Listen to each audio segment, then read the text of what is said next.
পরশুদিন তোমাদের সাথে গল্প করতে পারিনি, কারণ আমার এই জায়গাটার লিগামেন্টে আঘাত লেগেছে, লিগামেন্ট চলে গেছে, তাই জন্য খুব যন্ত্রণা করছে। ঘাট নাড়াতে খুবই অসুবিধা হচ্ছে, আমার ঘাটে যন্ত্রণা করছে।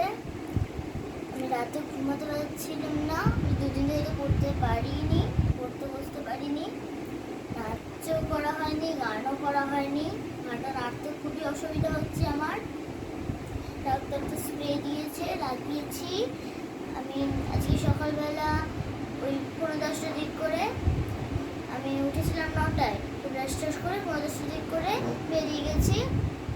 ডাক্তার বলে যেটা স্প্রে দিয়েছে, একটা খাবার ওষুধ দিয়েছে, খেয়েছি আর স্প্রেটা এখানে লাগিয়েছি। এখন একটুখানি ঠিক আছে, তবে ঘাড়টা যদি একটুখানি বেশি নাড়া হয় তাহলে লাগছে। তো আমার তোমার সাথে গল্প করতে ভালোই লাগে, তাই আমি গল্প করতে চলে এলাম। এখন বাজে 1:30 বাজে। আমি এসে খেয়ে স্নান টান করে একটুখানি আরাম করে বসেছি। সবসময় মায়ের কোলে থাকতে ইচ্ছা করছে, কারণ মায়ের কোলে থাকলে একটুখানি আরাম লাগছে, কিন্তু তো খেতে হবে, তাই না? খেতে হবে, তাই জন্য মা এখন রান্না করতে গেছে, রান্না করতে হচ্ছে।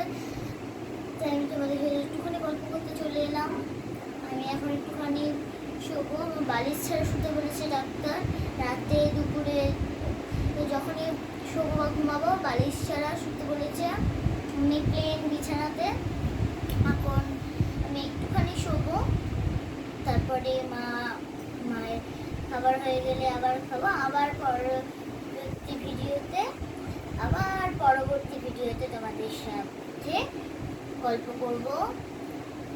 আর আমার ঘাটে একটুখানি ঠিক হলে